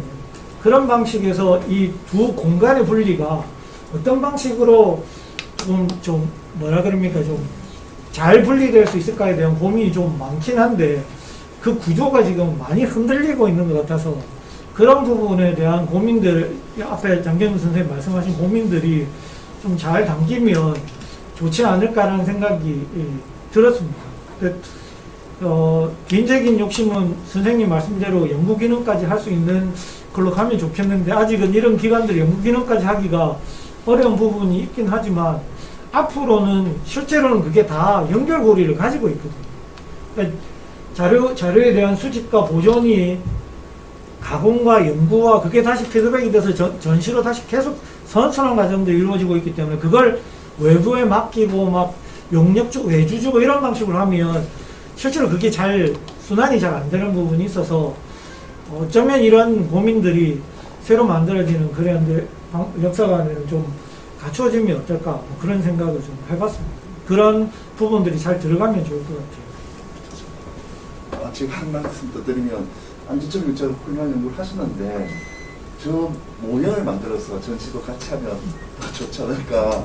복원하면 한쪽 역사가 없어지니까 두 가지를 일제시대부터 다시 현재부터 하면 좋겠다는 생각이 들었습니다. 예, 시간 관계상 바로 하겠습니다. 네. 예, 자, 함영호입니다. 예. 저기 두 분 발표 잘 들었고요. 저희들이 그 모두의 사실 이런 진행 과정에 대해서 자료를 저희들이 먼저 적극적으로 이런 어떤 포럼에 먼저 이렇게 드려야 되는데 이제 그런 부분들을 적극적으로 하지 못해서 죄송하다는 말씀드리고요. 제가 뭐 건축 쪽은 뭐 전문가가 아니라서 좀 말씀드릴 말씀은 별로 없는데 혹시 이제 이 관련해 가지고 이제 이게 이제 포럼의 의미에서 이게 이제 이 포럼으로 끝나는 게 아니고 그 다음 부분에 대해서 저희들이 좀 보완하고 개선을 해야 되기 때문에 저 2017년에 그 부산박물관에서 내진 설계했는 게 있어요. 혹시 그 교수님, 안 교수님 알고 계세요? 그렇죠, 그죠? 그리고 작년에 저희들이 이게 리모델링을 하기 위해서 이거는 뭐 최근 거라서 아마 모르시고 계실 것 같은데 지금 그 정밀 구조 진단을 했고요. 또 2017년도에 기준을 해서 그걸 재검토하는 과정에서 그 또 내진 설계 그 검사를 했습니다. 그래가지고 3개의 자료가 있는데 지금 발표하신 어떤 저 내용하고 조금 콜라보가 되면은 그 다음 단계에 또 더 진전이 되지 않을까 이렇게 싶고요. 그래가지고 저희들도 일을 하다 보면은 저희들 입장만 생각하다 보니까 이제 그런 관점이 나오는데 조금 이따가 그 사회자께서 언제 마칠까는 모르겠는데 지금 저기 근대역사관 그 지금 담당하는 지금 학위사도 와가 있고 지금 저기 한국은행은 이 범위를 이제 벗어나기 때문에 이제 뭐 간단하게는 또 말씀을 드릴 수가 있습니다. 제가 여기 뭐 담당자는 없지만 그거는 이제 조금 이따가 이게 그 토론을 한 번 더 할 수 있는가는 모르겠는데 그렇게 하고요. 그리고 이제 제가 이제 그 피난팀에서 한 4년 동안 근무했는데 지금 이러한 어떤 연구 협력 사업과 이렇게 여러 가지 포럼 중에서 오늘의 형태의 포럼에 있는 게 지금 이제 계속 참석하신 교수님 알고 계시는데 새로 오신 분은 또 모르는 부분도 있고 그리고 앞으로도 지금 여기 참석하신 분이 다음에 또 오실 수도 있기 때문에 제가 이 귀중한 시간에 짤막하게나마 이렇게 조금 이렇게 부언을 하겠습니다. 부연 설명을 드리자면은 저희들이 롤 모델로 삼았는 게 그 백제 세계유산입니다. 백제 세계유산이 1994년에 무용왕릉이 잠정 목록이 되고 최종적으로 2015년에 세계유산 등재를 하는데 2012년에 그 센터가 만들어집니다. 그럼 센터가 만들어지고 3년 만에 어떻게 세계유산을 등재할 수가 있느냐. 그렇게 했을 때 그 비결이 뭐냐고 물었을 때 기본적으로 보존하고 이제 그 유산의 보존 관리하고 플러스 알파로 학술 연구가 되어 있었답니다. 그러면은 이제 보존이라는 건 그니 고분이고 우리는 근대유산이기 때문에 이제 맥락적으로는 완전히 다릅니다. 그렇지만 그 보존이라는 거는 결국은 우리가 완충구역을 설정하다 보면은 그게 우리가 지금 문화재에서 요구하는 사적이라든지 시유형문화재라든지 역사보존구역이 있습니다. 그런 부분에 대해서 모든 유산들이 해결이 되었고 선해결이 되었습니다. 그리고 두 번째로는 그리고 이거에 대한 학술 조사가 인위적으로 했는 게 아니라 그 민간 학교나 일단 개인 연구자들이 연구를 거의 다 해놓은 겁니다. 그런데 이제 피난유산 같은 경우에는 그런 부분들이 예전에 김영규 박사가 2015년대를 제안하면서 그때서부터 시작이었던 겁니다. 이제 그런 맥락에서 지금 여러 가지 9개 유산 중에서 하나인데 어떻게 피난유산 그 세계유산을 등재하기 위해서 어떤 과정에서 필요한 부분과 그리고 하나의 유산으로서 아까 전에 전 선생님께서 잠시 말씀을 드렸는데 유산의 역할은 안 교수님이 발표했는 건물의 이런 역사적 변천 과정, 이걸 증명을 해야 됩니다.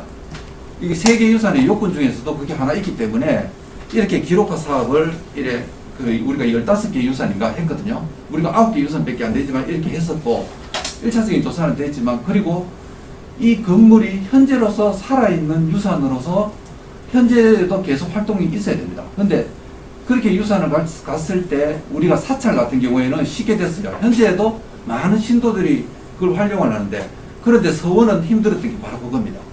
지금 현지에서 계속 활용하지 않는다는 겁니다. 그렇기 때문에 이제 그런 맥락에서 앞으로도 계속 이제 자문을 주신다면 저희들이 이제 가장 좋겠고, 두 번째는 제가 이제 학술 활동을 했는데 장 선생님도 실질적으로 근무했는 사람이고 한 6년 정도 근무했는데 아마도 부산박물관 그 연구자 중에서는 최고 오랫동안 근무해가만 나름대로 굉장히 고민이 많았을 것으로 보입니다. 그래가지고 제가 여기 아마 제가 있기 때문에 또 구체적으로 문제점이라든지 이런 거는 언급을 하지 못, 조금 이렇게 말씀을 좀 아끼는 것 같은데, 이런 부분에서는 또 허심탄회하게 제가 여기서 유산을 등재하는 데서 상당히 중요하고, 그리고 나중에 우리가 근대역사관이 오픈되면은 근대역사관뿐만 아니라 임시수도 기념관이라든가 시민공원, 그러면 9개 유산 중에 지금 3개를 물고 있기 때문에 이러한 부분에서 학술조사는 정말 중요합니다. 그렇게 해서 여기에서 우리가 근대역사관이 만들어질 때는 진짜 무수히 많은 어떤 시민단체들의 노력과, 그리고 부산시에서도 앞서 나가는 어떤 비전을 보고 했습니다. 그런데 그 당시에서는 근대역사관은 거의 없었습니다. 국립기관들도 독립기념관 정도 있는 상황이고, 그리고 동척 건물 중에서도 문화재를 제일 먼저 지정하고 먼저 치고 나갔는데, 시작은 굉장히 좋았는데 나중에 이제 그때 근대역사관이 2003년도에 개관하면서 직원이 14명이었는데 폐관할 때는 어쨌든 리모델링에 의한 폐관이 이제 7명입니다. 그리고 2007년도부터 학예직 공채를 할 때 전공을 구분해가 뽑았는데 2007년도에 공채를 하고 2020년까지 역사를 한 명도 안 뽑았습니다. 그렇기 때문에 뭐냐면은 그 용두사미가 되어버린 거죠. 이제 그런 측면에서 지금 우리가 이 근대 역사관의 유산대의 역할도 중요하지만 학술조사라는 측면에서 근대 역사관이 오픈하면은 그 장경주 선생님이 발표하신 그런 내용에서 우리가 이제 어떤 방향으로 학술조사를 연구해 갈지 디테일 해가지고 이런 어떤 공식적인 자리에서 조금이라도 말씀을 해 주신다면은, 예를 들면은 그 지금 학술조사는 지금까지 해왔는 거는 장경수 선생님 계실 때 회원일록이라든가 새로운 자료를 발굴해가지고 번역했는 건데, 그리고 이게 뭐 마을조사라든지 아니면 어떤 테마를 갖고 조사를 한다든지 나라 문서를 조사를 한다든지 그런 거는 없었고, 임시수도 기념관에서는 그 김상수 연구사 개인적인 역량으로서 오암동이라든지 그 이후에 이제 보수동까지는 어쨌든 조사가 어느 정도 됐습니다. 그 뒤로는 테마와 장속성이란 뚜렷한 주제가 없이 이렇게 종합선물처럼 부민동, 뭐 이렇게 광복동 이렇게 묶어버리는 그런 어떤 연구 활동들이 있었는데, 그럼 이 부분에서 우리가 앞으로 학술조사라는 측면에서 어떻게 이렇게 좀 전개해 줬으면 좋겠는가, 이러한 부분에서 또 여기서 발표하신 분들은 어느 정도 말씀을 하셨고, 아니면 여기서 이렇게 토론하시는 분들도 구체적으로 이런 공식적인 자리에서 조금 부언해 주시면 정말 고맙겠습니다. 그리고 만약에 시간이 된다면은 지금 근대역사관의 구성이라든가 운영 방안에 대해서 뭐 3분이나 4분에 걸쳐가지고 뭐 학예연구사한테 기회를 주신다면은 아마도 여기 조금 브리핑을 할 수 있지 않을까 생각되는데, 그거는 사회자님 판단에 맡기겠습니다. 이상입니다. 예, 사회자에게 큰 숙제를 주셔서 감사합니다. 우선은 일정이 있으신 분들이 좀 계셔서요. 혹시 오늘 발표 주제와 관련해서 그 발표자분들께 오늘 강연해 주신 분께 혹시 플로어에서 질문하실 분이나 혹은 관련 부원하실 게 있으시면 간략하게 먼저 부탁해 드리겠습니다. 혹시 의견 주시거나 하실 분 계십니까? 학예자님께는 이 발표자 얘기를 마무리하시고 나서 오늘 강연과 강연에 대한 내용은 마무리하고, 추가로 좀 이야기 듣는 시간을 가져도 되겠습니까? 예, 그러면 그렇게 진행하겠습니다. 혹시 토론 내용이 오늘 발표 내용에 대해서 혹시나 의견 있으신 분 계십니까? 예, 없으시면 그 두 분께 아마 그 토론자분들께서 의견도 주셨고요. 그리고 이제 질의도 해주신 것 같습니다. 그래서 관련해서 이제 답변하는 시간 그리고 이제 마무리 발언 시간 좀 듣도록 하겠습니다. 오늘 강연과 관련해서는 먼저 그 안재철 교수님 먼저 발표하는 시간을 갖도록 하겠습니다. 아, 예. 그 예전에 이제 그 김기수 교수님이 책임으로 계셨던 그때 피난 수도 그때 조사를 할 때 제가 이제 연구원으로 참여를 하다 보니 이제 오늘 발표한 내용에 대한 연구를 그때 당시에 진행할 수 있었는데 그 당시에도 그렇습니다. 저희가 이제 사실 저희는 공학 쪽이기 때문에 저 안에 뭐 기둥 안에 철골이 들어갔는지는 이 실제로 좀 뜯어보기도 하고 이렇게 해야 되는데 자료도 부족한 상황이고 이래서 조금 그러고 이제 하다못해 텍스 안쪽도 저희가 뜯지를 못하는 상황이니까 이 보라든지 이런 거 좀 텍스 안에 이제 다 묻혀 있는데 그런 것도 다 이제 뭐 뜯을 수가 없으니까 좀 조사를 하는데 많이 한계가 있었습니다. 그리고 이제 그 아무래도 이제 저도 이제 뭐 이쪽에 근대 쪽 유산에 대해서 연구를 한 지가 이제 뭐 한 10년 정도 이제 되는데 아직까지 이제 그 보고자 하는 포커스들이 이제 많이 이제 저는 제 생각에는 이제 근대 건축물을 바라보고자 하는 포커스가 조금 고정이 돼 있지 않나. 그래서 일단은 거기 관련된 역사, 그다음에 공간적인 거 이렇게 하다 보니까 이제 조금 저는 이제 공학을 하는 사람이다 보니까 이제 건축물 자체에 대해서 이제 조금 보는 것들도 좀 재미도 있고 거기서 뭐 가끔씩 이렇게 좀 의미 있는 게 나오면은 이런 것들은 조금 그 이제 항상 저희도 이제 그런 이제 역사하시는 분 옆에서 이렇게 항상 어깨너머로 보다 보니까 이거는 일본 사람들이 만든 기술인데 이게 어디까지 과연 가치가 있는가까지는 제가 말을 할 입장도 아니고 그렇기 때문에 이제 저희는 이제 이런 것들이 있습니다라고 던져놓으면 이제 역사하시는 분들이나 그쪽에 이제 의미를 부여를 뭐 하시면은 그쪽 부분에 보존이 되고 이렇게 되는 게 아닌가 이렇게 생각을 하고 있습니다.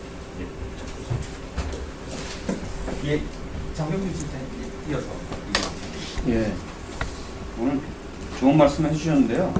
그래서 아까 배성만 선생님도 말씀하셨고 전성현 선생님도 말씀해 주셨듯이 뭔가 할 수 있는 공간 그리고 현재 이제 뭐 복합적 기능을 수행하는 문제 뭐 이런 것들을 말씀하셨는데 굉장히 중요하다고 생각합니다. 지금 현재 박물관의 개념 뭐 아까 전 선생님도 말씀하셨지만 빠르게 변화해 가고 있거든요.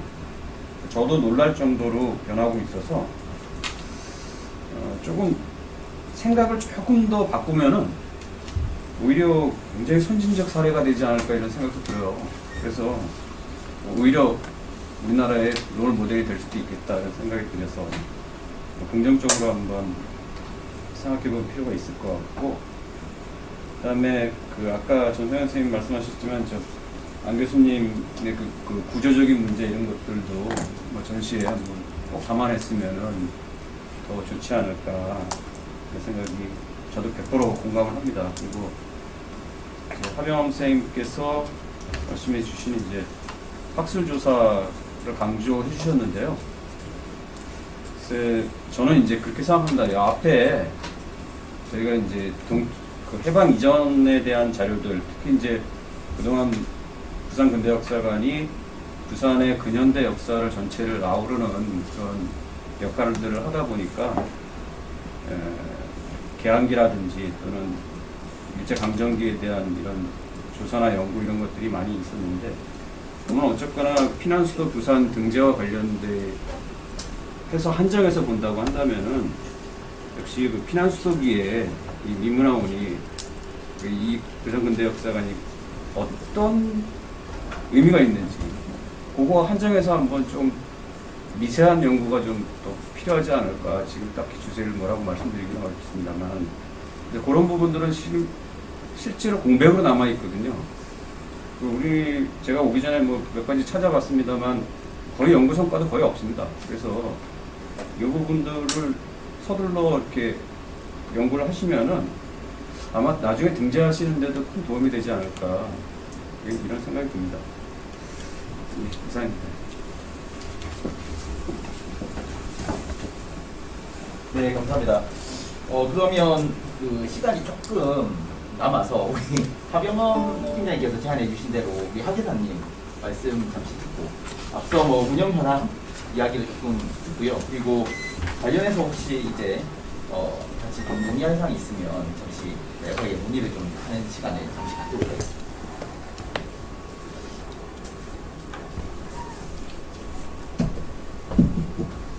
요 브리핑 끝나고 나면은 여기 역사 가시는 교수님들께서 그 여러 가지 앞으로 추후 이제 시사 편찬실도 있고 저희들도 있고 그 임시수도 기념관까지 있는데 그 학술조사 진행에 대해서도 조금 뭐 지금 생각하시면 말씀해 주시면 고맙겠습니다.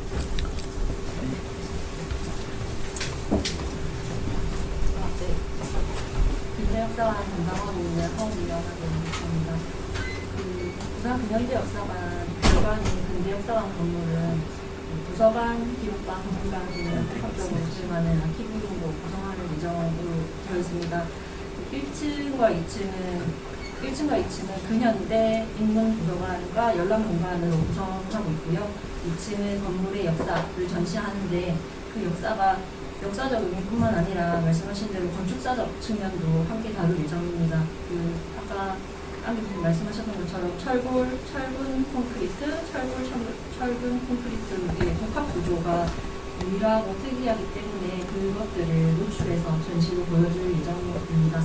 그리고 저희 근대 역사관 건물에서는 좁게는 동양 척식 주식회사와 미문화와 관련 자료들의 전시, 그리고 아카이브 구축, 그리고 넓게 그리고 장기적으로는 부산의 근현대사 관련 역사 아카이브 구축을 목표로 하고 있고 그와 연관해서 학술 연구와 시민 참여 문화 행사들을 계획하고 있습니다.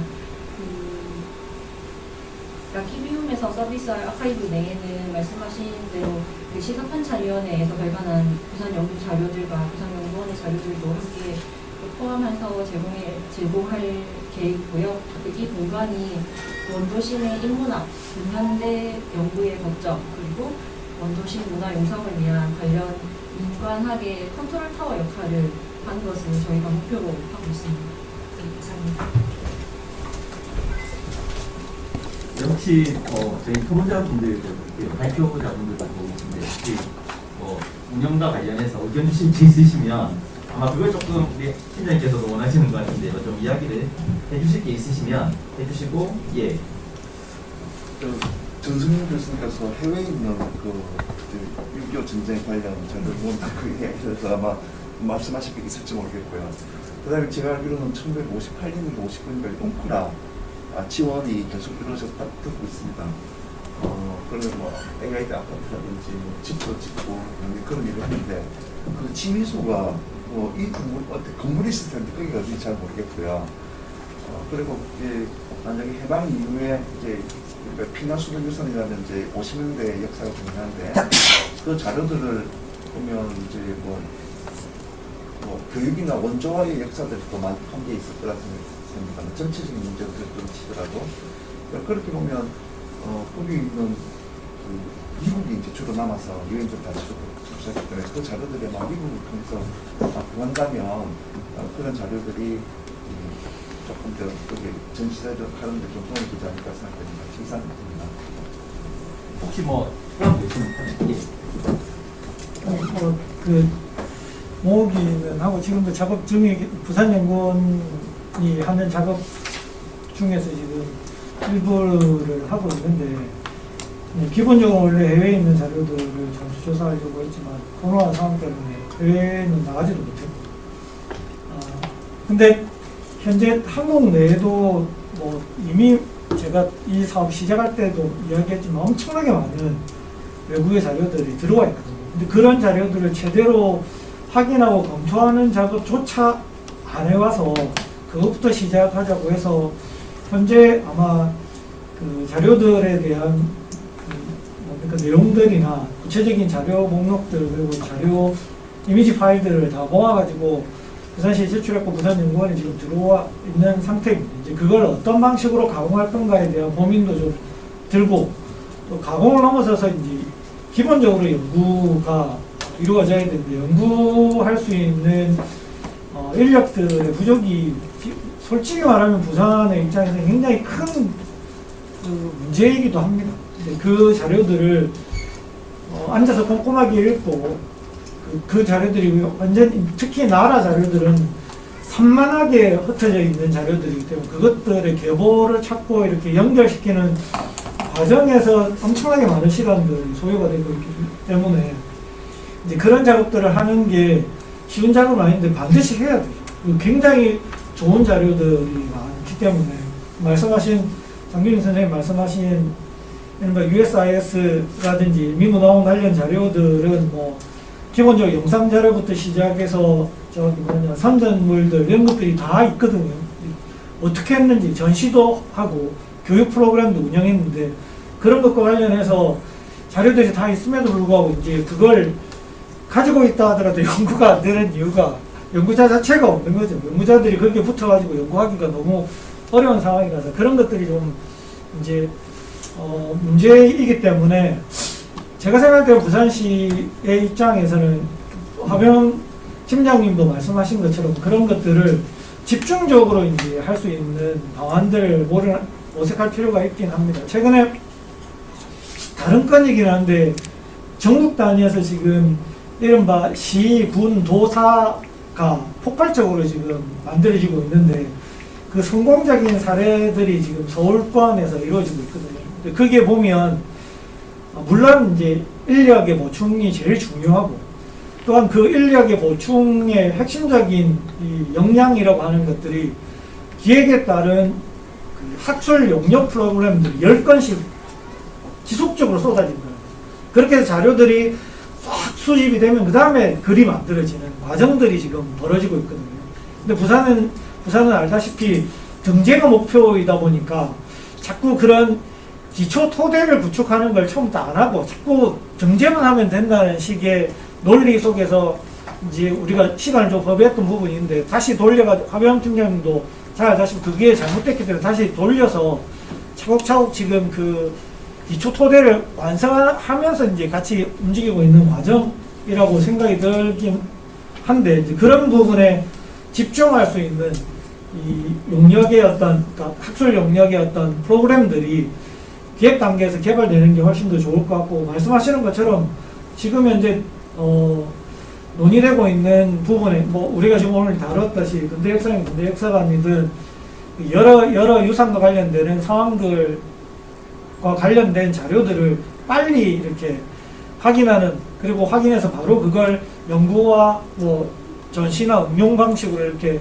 끌어내는 구조가 나와주면 좋을 것 같다는 생각이 드는데 쉽지는 않은 것 같아요. 작년 같은 경우 유엔묘지 같은 경우는 솔직히 말하면 새로운 연구도 저는 개인적으로 새로운 연구도 할 수 있어서 굉장히 의미 있었다고 생각하는데 그런 큰 그 기획들이 좀 필요하지 않을까. 어차피 부산연구원에 지금 이런 사업과 관련해서 정권을 줬기 때문에 부산연구원 부산시가 좀 논의를 해서 좋은 주제를 가지고 새로운 연구가 축적되면서 이렇게 전개될 수 있는 방식으로 하면 훨씬 더 좋지 않을까라는 생각 듭니다. 웅카라 관련해서 웅카라는 제가 그 본부가 있었던 장소가 딴 사진을 본 적이 있어요. 저기 지금 이전에 문화방송 있는 그 자리예요. 지금 건물은 완전 옛날에 해무청인가가 원래 있었던 건물이었는데 그게 완전히 없어져 버리고 거기 그 나중에 국제신보사로 썼다가 그다음 없어져 버린 걸로 알고 있는데 어쨌든 뭐 그런 공간들이 많아요. 그리고 엉켓 같은 경우는 저는 최근에 그런 생각이 들었는데 아마 부경대가 아닐까라는 생각이 들어요. 실제로 건물의 이 형태들을 봤을 때 우리는 보통 하이알 부대 안이라고 생각할 수도 있는데 그리고 엉카크 같은 경우 하이알 부대 안에 있었으니까 만약에 우리가 지금 연구했던 것들을 미리 알았으면 하이알 부대에 있는 그 많은 건물들을 다 없애진 않았겠죠. 왜냐면 호수까지 다 나와 있었으니까. 그럼 딱 보존했으면 정말 좋은 이 증거 자료가 될 수 있을 텐데 그런 것들이 좀 아쉬운 부분이 있어서 말씀하시는 것처럼 뭐 어떤 걸 하느냐가 중요한 게 아니라 저는 지속적으로 하는 게 더 중요하다고 생각합니다. 주제를 하나 잡아서 그런 방식으로 하면 좋지 않을까 생각하고 뭐 팀장님이 기획도 많이 하셨기 때문에 구술도 솔직히 말하면 지금 부산연구원에서 하고 있는 것처럼 조금씩 단위를 쪼개더라도 딱 집중적으로 이렇게 구술할 수 있는 사람들의 분과 그 기관들을 좀 잡아가지고 이렇게 하면 좋지 않을까. 그렇게 몇 년간 축적이 되면 말씀하시는 것처럼 그런 토대를 토대로 해서 잠정은 빨리 떼야 되긴 한데 잠정을 떼고 센터를 만들고 그게 진짜 유산이 될 수 있도록 만드는 길이지 않을까라는 생각을 해봅니다. 고정적인 질문을 하는데 부산학 연구센터나 이렇게 만들자고 하는데 어떻게 하면 만들 수 있습니까? 시장님이 원하면 됩니까? 시민들이 원해야 됩니까? 어떻게 그걸 하면 그 행정은 좀 성과가 좀 있어야 된다. 예, 뭐 피라티자님 뭐 하실 말씀 없으십니까? 예. 유산센터 말씀이시죠? 예. 예, 예. 저희가 아니면 유네스코 유치센터라든지 저희가 저것도 업무를 하면서 잠정 등록에 발표된다든가 어느 정도 약간 성과가 좀 보이면 저희가 센터를 하는 게 훨씬 유리할 것 같습니다. 곧 될 가능성이 많다 이제. 잠정자를 떼야지. 네, 저것도 잠정 아니 잠시 조건을 떼야 된다. 혹시나 뭐 추가로 해주실 말씀 없으십니까? 예. 예, 감사합니다. 그러면 오늘 행사는 여기까지 진행을 마무리하도록 하겠습니다. 오늘 양산에서 발표와 토론을 해주신 분들께 그리고 협회 여러분께 감사의 말씀 전합니다. 예, 그럼 오늘 행사를 모두 마치겠습니다. 감사합니다.